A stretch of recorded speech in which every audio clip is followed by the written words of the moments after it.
Hi hello అందరికి నమస్తే. నేను మీ జర్నలిస్ట్ రవీందర్. టాపిక్లోకి వెళ్ళడానికి ముందు నాదో రిక్వెస్ట్, మన ఛానల్ ఎవరైనా సబ్స్క్రైబ్ చేసుకోకపోతే కనుక తప్పకుండా సబ్స్క్రైబ్ చేసుకోండి, నాకు సపోర్ట్ చేయండి. సో టాపిక్ ఏంటంటే అమరావతికి ఎంత ఖర్చు అవుతుంది అనేటువంటి అంశాలపైన వాస్తవాలను వైఎస్ఆర్ కాంగ్రెస్ పార్టీ ప్రజలకు చెప్పేటువంటి ప్రయత్నం చేస్తూ ఉంటే ఆ వాస్తవాలను జీర్ణించుకోలేనటువంటి కూటమి పార్టీ లీడర్లు వారి మీడియా ఫ్రస్ట్రేషన్లో ప్రెస్ మీట్లు పెట్టి బల్లలు గుద్ది నరాలు కట్ అవుతున్నాయి, ఎదవల్లరా మీకు ఎలా చెప్పాలరా అని చెప్పి ఇష్టం వచ్చినట్టుగా మాట్లాడుతున్నటువంటి పరిస్థితి. సో వీళ్ళు ఎంత ఇష్టం వచ్చినట్టుగా మాట్లాడినా, ఎంత బూతులు తిట్టినా కూడా వైఎస్ఆర్ కాంగ్రెస్ పార్టీ ఫ్రస్ట్రేషన్కు పోకుండా వాస్తవాలను, అది కూడా గతంలో ఎంత ఖర్చు అవుతుంది ఏమిటి అనేటువంటి విషయాలను చంద్రబాబు నాయుడు గారు మాట్లాడినటువంటి వాస్తవ వీడియోలను, నేషనల్ మీడియాలో వచ్చినటువంటి ఆర్టికల్స్ను, బాబు గారి మాటలకు సంబంధించి వాటన్నిటి కూడా చూపిస్తూ ఉంది. చూపించిన తర్వాత వాళ్ళ పరిస్థితి ఏమిటాయి అంటే పరువు పోవడం, ఫ్రస్ట్రేషన్లో మాట్లాడి అంటే ప్రెస్ మీట్ పెట్టి తప్పు చేశాం కదా అనేటువంటి పరిస్థితి వారిది.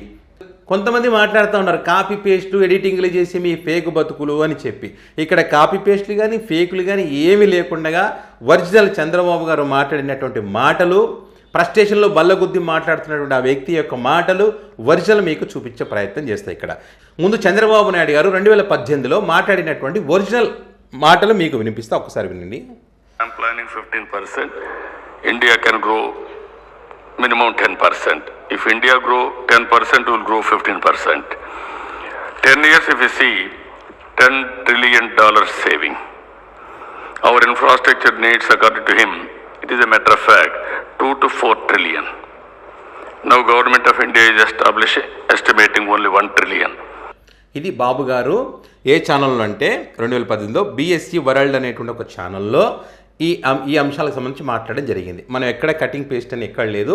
మీరు కావాలంటే 37వ నిమిషం దగ్గర ఆయన మాట్లాడి ఉంటారు, మీరు అది ఓపెన్ చేసుకొని చూడొచ్చు.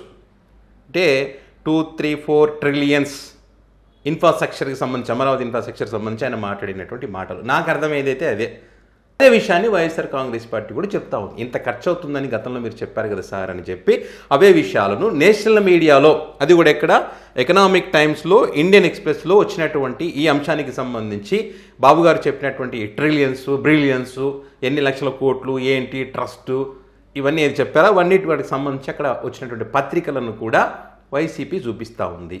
సో ఇది వాస్తవం అయితే వీళ్ళు ఏం చేస్తూ ఉన్నారంటే ఒక్కసారి వారి మాటలు కూడా వినండి, ఎంత ఫ్రస్ట్రేషన్లో ఉన్నారన్నది. అంటే వామ్మో ఖర్చు అవుతుంది, 1,00,000 కోట్లు అవుతుంది, 2,00,000 కోట్లు అవుతుంది అని అంటున్నారు. మావిగానికి అసలు ఖర్చే ఉండదంట.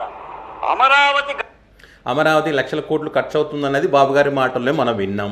మావిగానికి ఖర్చు అవ్వదని చెప్పి జగన్మోహన్ రెడ్డి గారు ఎక్కడా చెప్పలేదు.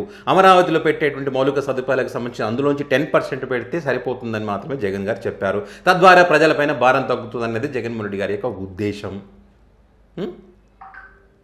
నోటిఫికేషన్ మేము అధికారంలోకి రాగానే మార్చేస్తాం. మనం ఏదో టూత్ పేస్ట్ కొనుక్కున్నట్టుగా 3 రాజధానులు అనేది ఒక సగం పిచ్చి, మావిగాన్ అనేది పూర్తి పిచ్చి. 3 రాజధానులు సగం పిచ్చట. అంటే 3 రాజధానులు ఎక్కడెక్కడ రాయలసీమ ప్రాంతం, ఉత్తరాంధ్ర, మిగతా ఈ ప్రాంతాల 3 అభివృద్ధి చెందాలని చెప్పి 3 ప్రాంతాల ప్రజల యొక్క అభిప్రాయాలకు సంబంధించి జగన్మోహన్ రెడ్డి గారు మాట్లాడడం జరిగింది. మావిగైనా అంతే, మీకు అధిష్టం లేకపోతే దీన్నైనా ఇంప్లిమెంట్ చేయండి అని చెప్పి మచిలీపట్నం, విజయవాడ, గుంటూరు, అంటే ఈ ప్రాంత ప్రజల యొక్క అభిప్రాయాలను ప్రతిపక్ష పార్టీగా ప్రశ్నించి వాస్తవ పరిస్థితులను ఇక్కడ మీ ముందు ఉంచితే అదంతా పిచ్చి అవుతుందా? ఆ ప్రాంత ప్రజలు పిచ్చోళ్ళు అవుతారా? వాళ్ళ అభిప్రాయాలను ఇక్కడ ప్రస్తావిస్తే మీది మాత్రం అద్భుతమవుతుందా? మీరు మాత్రం మేధావులు అవుతారా?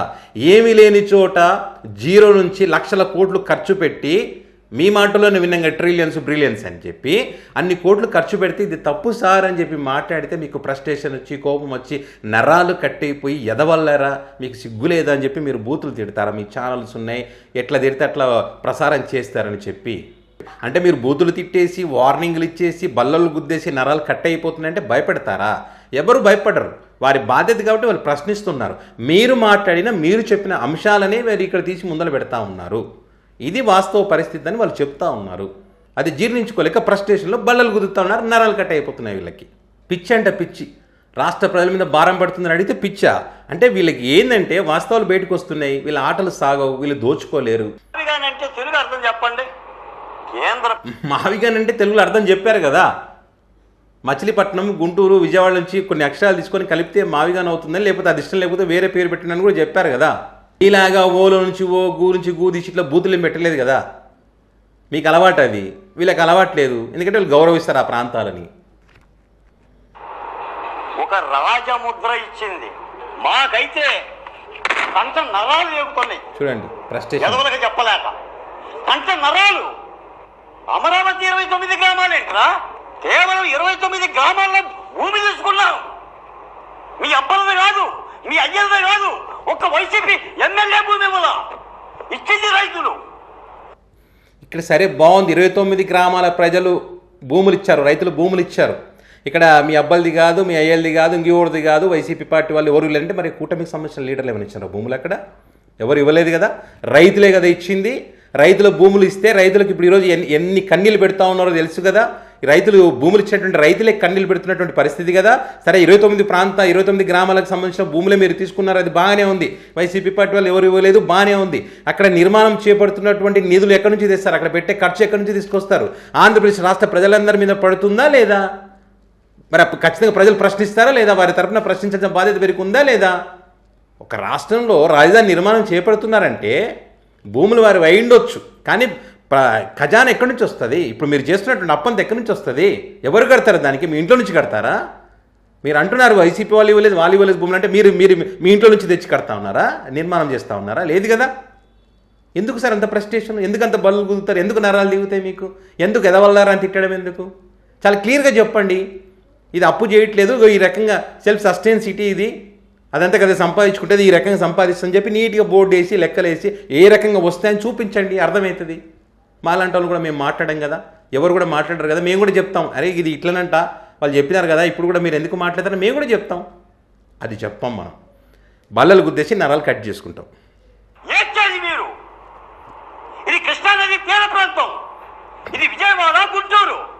ఎంత అనుకుంటున్నారు? విజయవాడ జనాభా 50 లక్షల మంది, గుంటూరు జనాభా 60 లక్షల మంది, 1,10,00,000 మంది జనజీవన స్వరాజ్య అమరావతి. ఈ కృష్ణానది అవును కరెక్టే. అప్పుడు రాజధాని ఎక్కడ నిర్మించాలన్నప్పుడు ఒక కమిటీ వేసినప్పుడు కమిటీ చెప్పింది ఈ ప్రాంతంలో నిర్మాణం వద్దు అని చెప్పి. జనజీవన స్రవంతి ఉన్నారట 1 కోటి మందికి పైగా. మరి ఇన్ని రోజులు చెప్పలేదు సార్.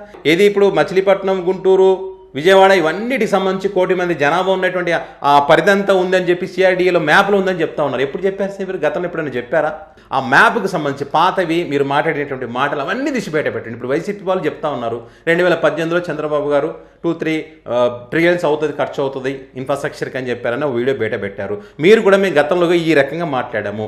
ఈ అమరావతిలో ఇవన్నీ ప్రాంతాలు ఉన్నాయి సిఆర్డీఏ పరిధిలో. జగన్ గారు చెప్పింది కొత్తదేం కాదు, పాతదే అని చెప్పి మరి చెప్పగలరా? పాతది ఏమన్నా వీడియోలు చూపించగలరా? మీరు చూపించలేరు. యాక్టింగ్లు వేసి సీరియస్ అయ్యి బదులు గుద్దుతా ఉన్నారు. నమ్ముతారా ప్రజలు? నమ్మే ప్రసక్తే లేదు. ఎందుకంటే వాస్తవాలు వైసీపీ చూపిస్తుంది కాబట్టి. ఇప్పటి వరకు అమరావతికి వచ్చిన అప్పైనా సొప్పైనా 60,000 కోట్లు. చూడండి, ఒక పేస్ట్ కొన్నట్టు అప్పైనా సొప్పైనా 60,000 కోట్లు అంటే మీ ఇంట్లో నుంచి తెచ్చినారు 60,000 కోట్లు. అంతెందుకండి, వారి మీడియాలోనే ఏబిఎన్ వెంకటకృష్ణ గారు ఏం చెప్పారు? ఒక 50 సంవత్సరాలు పడుతుందని చెప్పి ఆయన చెప్పారు. ఇంకా హైదరాబాద్తో పోల్చడం కరెక్ట్ కాదు. ఇది హైదరాబాద్తో పోటీ పడాలి ఆ స్థాయిలో, అంటే హైదరాబాద్ స్థాయికి ఎదిగే అవకాశం ఉంది అనిపించుకోవడానికి 100 ఏళ్ళు పడుతుందంట. మీరు ప్రజలు గమనించాల్సింది ఏంటిదో ఆయన మాటలోనే వినండి. 1,000 కోట్లలో 54 కోట్ల రూపాయలు మాత్రమే టెండర్లు పిలిచారు.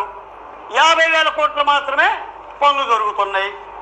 అమరావతికి 360 లక్షల కోట్లు, 360 లక్షల కోట్లు అమరావతికి. 3 ప్రాంతాలని విధంగా తప్పుడు ప్రచారం చేస్తారా? ఇలాంటి యొక్క తప్పుడు భావజాలాలని, తప్పుడు వ్యాఖ్యలను ఖండిస్తూ ప్రజలందరూ కూడా అప్రమత్తంగా ఉండాలి. మరోసారి విజ్ఞప్తి చేస్తూ సెలవు తీసుకుంటున్నాను. అది చెప్పారు కదా, ప్రజలంతా అప్రమత్తంగా ఉండండి, వాస్తవాలు ఏదో గ్రహించండి. సో ఇది విషయం. మరి దీనికి సంబంధించి మీ అభిప్రాయాన్ని కామెంట్ రూపంలో పెట్టగలరు. Thank you.